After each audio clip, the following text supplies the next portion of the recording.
Jesse, let me ask you this. I mean, obviously you both have a football background. Like I gotta tie this into the Gators. Like you were coached by one of the greatest of all time, Steve Spurrier. Like what did any of his teachings go into like you helping Clayton during this time? Like what did you learn from your football career that, obviously he could relate as well because he was a football player as well. Like how did you guys bring football into how you mentored him in this process? Yeah, it's a great question. It's funny, Coach, who is a legend, by the way, was one of those guys that kind of was like, "Hey, listen, I can draw the plays up on the board, and I can tell you where to throw the football, but ultimately you're going to have to go out and you're going to have to execute it yourself. But most importantly, you're going to have to just figure it out."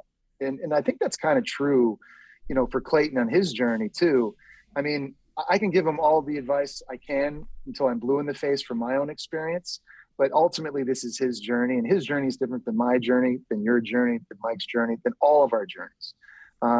He's his own person. He was brought up his own way.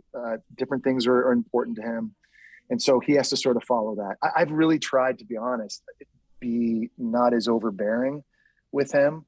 I just don't want to be the host that's always like kind of like finding my way into the scene and being like, Clayton, on my show, Yeah. I would have done this, or because anyone who's ever played football, you don't want to be coached by that guy who just has the answer for everything. Because I don't have the answer for everything. And so I kind of told Clayton, look, if you ask for advice, I'll give it to you, but I'm not like, you got to come find me and I'll do my best to quote unquote coach you up on this.